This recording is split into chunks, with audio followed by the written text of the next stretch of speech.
দর্শক, মধ্যরাতের গরম খবর, বিএনপি নেতাদের সঙ্গে নৈশভোজে মার্কিন রাষ্ট্রদূত পিটার হাস। মানে বাংলাদেশে নিযুক্ত মার্কিন রাষ্ট্রদূত পিটার হাস তিনি বিএনপি নেতাদের সঙ্গে নৈশভোজে অংশ নিয়েছেন।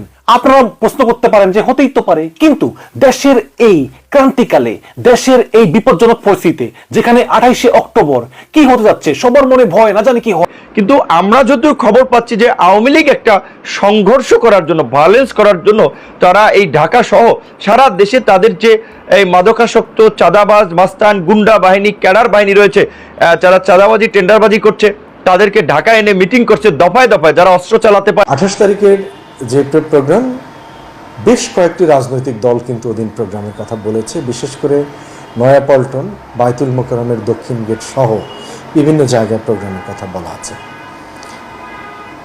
আমরা অনেক আগ থেকেই কিন্তু প্রোগ্রামের সময় বলে আসছিলাম যে জনদুর্ভোগের কথা। আসসালামু আলাইকুম, আমি আপনাদের কাছে দেখাবো 28 অক্টোবরের মহাসমাবেশের আগেই বিএনপির সাথে নৈশভোজে অংশ নিয়েছেন পিটার হাস। কিন্তু কেন, যা জানলে আপনারা অবাক হয়ে যাবেন। আর এইদিকে 28 অক্টোবরের মহাসমাবেশ নিয়ে কি বললেন পুলিশের সিনিয়র কর্মকর্তা। তো আজকের ভিডিওগুলো অত্যন্ত গুরুত্বপূর্ণ।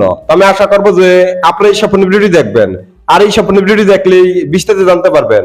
আর এই ভিডিওগুলো দেখানোর আগে আপনাদের কাছে আমার ছোট্ট একটি রিকোয়েস্ট, আপনারা যদি চ্যানেলে নতুন হয়ে থাকেন তাহলে নতুন আপডেট নিউজ সবার আগে পেতে আমার এই চ্যানেলটি সাবস্ক্রাইব করে আমার সাথেই থাকুন। আর এখন চলুন আমরা প্রথমে দেখে আসি 28 অক্টোবর কোন দলকে মহাসমাবেশের অনুমতি দেওয়া হচ্ছে না সেই ভিডিওটি। দর্শক, মধ্যরাতের গরম খবর, বিএনপি নেতাদের সঙ্গে নৈশভোজে মার্কিন রাষ্ট্রদূত পিটার হাস। মানে বাংলাদেশে নিযুক্ত মার্কিন রাষ্ট্রদূত পিটার হাস তিনি বিএনপি নেতাদের সঙ্গে নৈশভোজে অংশ নিয়েছেন। আপনারা প্রশ্ন করতে পারেন যে হতেই তো পারে, কিন্তু দেশের এই ক্রান্তিকালে, দেশের এই বিপজ্জনক পরিস্থিতিতে যেখানে 28শে অক্টোবর কি হতে যাচ্ছে সবার মনে ভয়, না জানি কি হয়। বিএনপি, জামাত, আওয়ামী লীগ সবাই একসঙ্গে সমাবেশে ডাক দিয়েছে। সেই মুহূর্তে, সেই ক্রিটিক্যাল মুহূর্তে পিটার হাস বিএনপির নেতাদের সঙ্গে নৈশভোজে অংশ নিলেন। এই রহস্যটা আসলে কি? আমি আমার আলোচনায় আজকে সেই রহস্য উন্মোচন করার চেষ্টা করব। দেখুন, আমি জাগো নিউজ 24 একটা সংবাদ পড়তেছি আমি, সেটা হচ্ছে যে বিএনপি নেতাদের সঙ্গে নৈশভোজে অংশ নিয়েছেন ঢাকায় নিযুক্ত মার্কিন রাষ্ট্রদূত পিটার হাস। নৈশভোজে অংশ নিতে বুধবার 25শে অক্টোবর সন্ধ্যা 7:15 গুলশানে বিএনপি পন্থী ব্যবসায়ী সৈয়দ আলতাফ হোসেনের বাসায় যান এই মার্কিন রাষ্ট্রদূত। নৈশভোজে বিদেশি কূটনীতিকদের মধ্যে রয়েছেন সিঙ্গাপুর দূতাবাসের ইউসুফ এম আশরাফ, শিলা পিল্লাই, মার্কিন দূতাবাসের চিফ পলিটিক্যাল কাউন্সিলর শ্রেয়ান সি ফিজার্ট প্রমুখ। তার মানে এখানে সিঙ্গাপুরের একজন দূতাবাসের স্টাফ ছিলেন। বিএনপি নেতাদের মধ্যে নৈশভোজে অংশ নিয়েছেন দলের স্থায়ী কমিটির সদস্য গবেশ্বর চন্দ্র রায়, vice chairman advocate জনাল Abedin Faruk, Barkatullah blue, Abdullah উয়াল Mintu, আন্তর্জাতিক বিষয়ক কমিটির সদস্য তাবিদ আউয়াল, গাজীপুর জেলা বিএনপি সভাপতি ফজলুল হক মিলন, নির্বাহী কমিটির সদস্য মীর হেলাল সহ প্রায় 50 জন নেতা। দেখুন, বিএনপির 50 জন নেতা ওই নৈশভোজে উপস্থিত ছিলেন, যেখানে মার্কিন রাষ্ট্রদূত পিটার হাস তাদের সঙ্গে কথা বলেছেন, তাদের সঙ্গে নৈশভোজে অংশ নিয়েছেন। তবে এই বিষয়ে জানতে যোগাযোগ করা হয় বিএনপি মিডিয়া সেলের সদস্য শারুল কবির খানের সঙ্গে। তিনি এই বিষয়ে কোনো মন্তব্য করতে রাজি হননি। দর্শক, যেখানে প্রায় 50 জন বিএনপি নেতা এই নৈশভোজে অংশ নিয়েছেন, সেই নৈশভোজে তাদের সঙ্গে ছিলেন মার্কিন রাষ্ট্রদূত। এটা কিন্তু বাংলাদেশের রাজনীতিতে একটা গুরুত্বপূর্ণ পয়েন্ট। আপনি দেখেন এই 28শে অক্টোবরের মহাসমাবেশ নিয়ে যে আওয়ামী লীগ কি করতেছে, আওয়ামী লীগের দিনে ঘুম নাই, রাতে ঘুম নাই। ওবায়দুল কাদের মনে হয় তর্জন গর্জন সারাক্ষণ করে যাচ্ছেন। ভয়, ক্ষমতা হারানোর ভয়, যদি পুলিশ কাজ না করে, যদি আর্মি কথা না শোনে, এইরকম নানা ভয়। এই কারণে তিনিও কারণে হুমকি দামকে দিয়ে যাচ্ছেন। ঠিক এই মুহূর্তেই আমার মনে হচ্ছে, মানে আমার বিশ্লেষণ, আমার মনে হচ্ছে যে এই মুহূর্তেই পিটার হাস প্রায় যেই 50 জন গুরুত্বপূর্ণ বিএনপি নেতা যারা এই মহাসমাবেশের আয়োজন করতেছে তাদের সঙ্গে নৈশভোজে বসে পিটার হাস বললেন যে ভয় নাই, আমি আছি বৎস। দেখুন, এটা কিন্তু বিএনপির জন্য তো একটা অত্যন্ত প্লাস পয়েন্ট। আমি সবসময় বলি দর্শক যে আওয়ামী লীগের এখন কোনো বন্ধু নাই, আওয়ামী লীগ এখন সম্পূর্ণ বন্ধুহীন। যে আওয়ামী লীগকে এত বছর ধরে ভারত টিকিয়ে রেখেছে, সেই ভারতও কিন্তু আওয়ামী লীগের সঙ্গে নাই। আপনারা বলবেন চীন তো আছে, চীন আসলে এরকম না। আপনাদের খেয়াল আছে কিনা জানি না, কয়েক মাস আগে চীন কিন্তু বেগম জিয়া ফিরোজার বাসায়, তখন বেগম জিয়া ফিরোজা ছিলেন, তখন হসপিটালে যান নাই, ফিরোজার বাসায় চীন অনেক দ্রব্য সামগ্রী পাঠিয়েছে উপহার হিসাবে। চীন কিন্তু যখন যে ক্ষমতা থাকে তখন তারই হয়, এবং চীন কিন্তু কখনোই হাসিনাকে ওইভাবে হেল্প করবে না। সুতরাং আওয়ামী লীগের কোনো বন্ধু নাই, পক্ষান্তরে সম্পূর্ণ বিশ্ব কিন্তু বিএনপির সঙ্গে। আপনি পশ্চিমাদের দেখেন, আপনি ভারতকে দেখেন, আপনি আরব কান্ট্রিকে দেখেন, পশ্চিমা প্রত্যেকটা দেশ, আরব দেশ, সবার কিন্তু, সমস্ত বিশ্বের জাতিসংঘের সবার কিন্তু বিএনপির প্রতি সমর্থন রহিয়াছে। কারণ বিএনপি একটি নির্যাতিত দল, বিএনপি একটি গণতান্ত্রিক দল, এবং তারা গণতান্ত্রিক পন্থা তাদের অধিকার আদায় করার জন্য তারা গণতান্ত্রিক ভাবে লড়াই সংগ্রাম করতেছে। এজন্য সমস্ত বিশ্বের সিম্প্যাথি এটা কিন্তু বিএনপির উপরে আছে। এবং এই যে পশ্চিমা বিশ্ব, ইউরোপিয়ান ইউনিয়ন, তারা প্রত্যক্ষভাবে তার বিএনপিকে নৈতিক সমর্থন জুগিয়ে যাচ্ছে।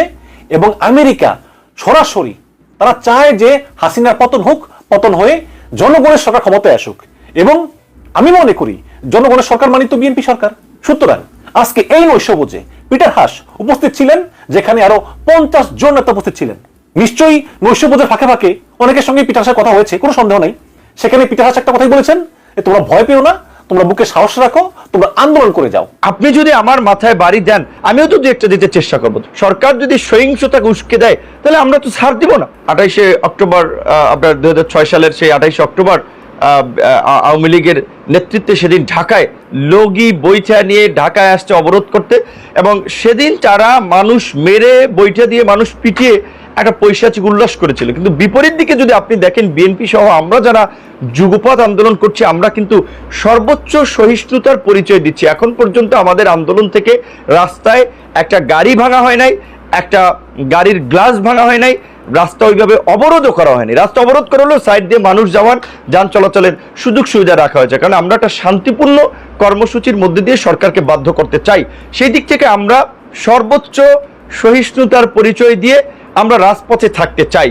কিন্তু আমরা যদিও খবর পাচ্ছি যে আওয়ামী লীগ একটা সংঘর্ষ করার জন্য, ভায়োলেন্স করার জন্য তারা এই ঢাকা সহ সারা দেশে তাদের যে এই মাদকাসক্ত, চাঁদাবাজ, মাস্তান, গুন্ডা বাহিনী, ক্যাডার বাহিনী রয়েছে, যারা চাঁদাবাজি, টেন্ডারবাজি করছে, তাদেরকে ঢাকায় এনে মিটিং করছে দফায় দফায়। যারা অস্ত্র চালাতে পারে, যারা আপনার এই সমস্ত সহিংসতাগুলো করে, তাদেরকে দফায় দফায় মিটিং করে তাদেরকে ওই দিন সহিষ্ণু হওয়ার জন্য, আপনার অসহিষ্ণু হওয়ার জন্য তাদেরকে বলছে যে পরিবেশ পরিস্থিতি অনুযায়ী। এবং আপনি দেখেছেন আওয়ামী লীগের বিভিন্ন নেতাদেরকে, আপনার জাহাঙ্গীর কবির নানক সাহেব বলেছেন, আপনার আমাদের তথ্যমন্ত্রী হাসান মাহমুদ সাহেব বলেছেন রাজপথ আওয়ামী লীগের দখলে থাকবে, ওবায়দুল কাদের বলেছেন বিএনপিকে দাঁড়াতেই দেওয়া হবে না। তার মানে তারা এই যে পিটাপিটি, রক্তারক্তি, এই ধরনের একটা ভয়ঙ্কর পরিবেশের দিকে তারা নিতে চাচ্ছে। তো আপনি যদি আমার মাথায় বাড়ি দেন, আপনি 10 জন নিয়ে রাস্তায় থাকলেন, আর আমি 5 জন নিয়ে থাকলে তো আমি বাড়ি খাবো না, আমিও তো দু একটা দিতে চেষ্টা করবো। তো সেই জায়গা থেকে সরকার ক্ষমতা আছে, তাদের তো আপনার এই কর্মসূচি যেন বিরোধী দল শান্তিপূর্ণভাবে করতে পারে, তারা যেন সুশৃঙ্খলভাবে করতে পারে, সে বিষয়ে পদক্ষেপ নিতে হবে। আর সরকার যদি ভায়োলেন্স করে, সরকার যদি সহিংসতাকে উস্কে দেয়, তাহলে আমরা তো ছাড় দিব না। আমাদের তো এই লড়াই অস্তিত্বের লড়াই, আমাদের পিঠ দেয়ালে ঠেকে গেছে, আমাকে আর কত মারবে না। আমি তো অনেকবার মার খেয়ে, হামলা মামলা মোকাবেলা করে আজকে রাজপথে লড়াই সংগ্রাম করছি। বিরোধী দলের প্রত্যেকটি নেতাকর্মী, কাজী তারা তো এক একটা বারুদ। সুতরাং এই বারুদে যদি কেউ হিট করে, এটা বারুদ হয়ে জ্বলবে, সেই আগুনে কিন্তু অনেকে পুড়ে ভস্ম হয়ে যাবে, আমি এইটুকু বলতে পারি। না, প্রকৃত অর্থে আমরা মনে করি যে আওয়ামী লীগ যে গুম খুনের রাজনীতিটা, দমন পীড়নের রাজনীতিটা করে আজকে বাংলাদেশকে এই সংকটের জায়গায় নিয়ে এসেছে, আমরা যদি এর প্রতিশোধই নেই, তাহলে এই দেশে শান্তি কিভাবে আসবে? সেই জায়গা থেকে আমরা শান্তিপূর্ণভাবে আমরা আপনার কর্মসূচিগুলো, আন্দোলনগুলো করতে চাই। আমাদের কোনো ভায়োলেন্স করার আপনার চিন্তা ভাবনা নাই। যেমন আপনি দেখেছেন যে আমাদের ধারাবাহিক কর্মসূচির মাধ্যমে, এটা তো আন্দোলনের একটা ছন্দপতন, এই যে রোড মার্চ হইলো, সমাবেশ হইলো, তারপরে পুজোর কারণে কিন্তু এই 5 দিন 7 দিন কর্মসূচি গ্যাপ ছিল। কেন আমরা গ্যাপ দিয়েছি? কারণ আমরা চাচ্ছিলাম যে বাংলাদেশের এই যে হিন্দু সম্প্রদায়ের ভাই বোনদের যে বড় উৎসব, সেই পুজো যেন তারা ভালোভাবে করতে পারে। আমরা যদি কর্মসূচি দিতাম, আমাদের কাছে তথ্য ছিল, গোয়েন্দা রিপোর্ট ছিল যে সরকার পূজা মণ্ডপে এই ভাঙচুর করবে, হামলা করাবে, তারপরে বিরোধী দলের উপরে দায় চাপাবে। যেই কারণে কিন্তু আমরা এই কর্মসূচি দেয়নি। এই যে গত বছর পূজার মধ্যে কুমিল্লায় বিভিন্ন জায়গায় যে সহিংসতা হলো, নোয়াখালী টোয়াখালী সহ, যেটা রানা দাস গুপ্ত বলেছেন যে সরকার চাইলে পূজায় সহিংসতা হবে, না চাইলে হবে না, তাই প্রমাণিত হয়েছে। বিরোধী দল তো শান্তিপূর্ণই আছে, সরকারও চায় নাই, যে কারণে সহিংসতা হয় নাই। কাজে আগামীতে আমি এইটুকু বলতে পারি, সরকার চাইলে সহিংসতা হবে, না চাইলে হবে না। সাধারণ মানুষের আমার উদ্দেশ্যে একটাই কথা, দেখেন, আমি গণ অধিকার পরিষদের পক্ষ থেকে এই 28 তারিখের এই মহাসমাবেশকে সফল করার জন্য গণ অধিকার পরিষদ সর্বাত্মক প্রস্তুতি নিচ্ছে। আমরাও আলাদা ব্যানারে, আলাদা জায়গায় এই পল্টনেই জনসমাবেশ করব। কারণ আমরা একটা কথা বলছি যে মহাসমাবেশ ডাক দিয়েছে বিএনপি, আমরা জনসমাবেশ করছি, অন্যান্য দলও সমাবেশ করবে, অবস্থান কর্মসূচি করবে, ভিন্ন নামে করছে কিন্তু কর্মসূচি করছে 28 তারিখ। কাজী এই কর্মসূচি শুধুমাত্র বিএনপির না, এই কর্মসূচি আমাদের ভোটের অধিকার প্রতিষ্ঠার লড়াইয়ের কর্মসূচি, এই কর্মসূচি আমাদের বেঁচে থাকার কর্মসূচি। আজকে দ্রব্যমূল্যের ঊর্ধ্বগতি, দেশের অর্থ পাচার, দুর্নীতি, লুটপাটের ফলে আজকে রিজার্ভ তলানিতে দ্রব্যমূল্যের দাম দাউ দাউ করে বাড়ছে। আমরা যদি এই সরকারের পরিবর্তন না করতে পারি, আগামীতে যদি এই সরকার ক্ষমতা থাকে, বিদেশিদের আরো নিষেধাজ্ঞা আসবে, দেশের দুর্ভিক্ষ তৈরি হবে। আজকে শিশু খাদ্য, ওষুধের মতো গুরুত্বপূর্ণ জিনিস কিন্তু আমরা এই দেশে পাবো না। এই সরকার যেভাবে এই দেশের সহিংসতা তৈরি করেছে, আজকে সমাজের প্রতিটি স্তরে স্তরে এতটা অসহিষ্ণুতা তৈরি হয়েছে, কারোর মধ্যে কারো প্রতি সম্মান শ্রদ্ধাবোধ নাই। 28 তারিখের যে প্রোগ্রাম, বেশ কয়েকটি রাজনৈতিক দল কিন্তু ওদিন প্রোগ্রামের কথা বলেছে। বিশেষ করে নয়াপল্টন, বায়তুল মোকাররমের দক্ষিণ গেট সহ বিভিন্ন জায়গায় প্রোগ্রামের কথা বলা আছে।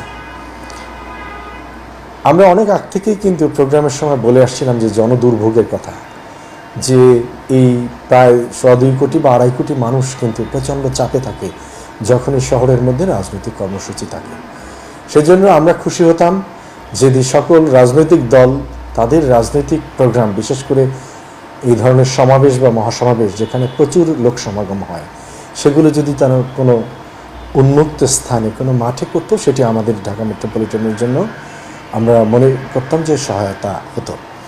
এবং এই দিক থেকে আমরা রাজনৈতিক দলগুলোর কাছ থেকে কিন্তু আমরা তাদের বিবেচনা প্রসূত দায়িত্ব বা প্রস্তাব এটি আমরা কিন্তু আশা করি। তো যাই হোক, এখন যে নয়াপল্টনের যেটি বললেন, ঢাকা মেট্রোপলিটন পুলিশ কমিশনার বরাবরে যে চিঠি দেওয়া হয়েছে, সেটির ব্যাপারে শান্তিপূর্ণ সমাবেশ করার জন্য তারা বলেছে যে তারা করবে, এবং সেটি নয়াপল্টনে। আমাদের পক্ষ থেকে বিবেচনা করা হচ্ছে, যদি অনুমতি দেওয়া হয় শান্তিপূর্ণ সমাবেশে, পুলিশ কমিশনার মহোদয় অনুমতি প্রদান করেন। আপনারা জানেন যে আমরা আইনি কাঠামোর মধ্যে সম্মানিত নগরবাসীদের সুবিধা অসুবিধার কথা চিন্তা করে আইনি কাঠামোর মধ্যে শর্ত রেখে আমরা তাদেরকে সে অনুমতি দিয়ে থাকি, এবং এটি কিন্তু সকল দলের জন্যই একইভাবে প্রযোজ্য।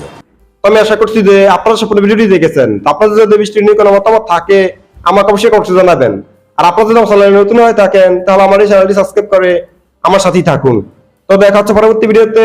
সে পর্যন্ত সবাই ভালো থাকবেন, সুস্থ থাকবেন। আল্লাহ হাফেজ।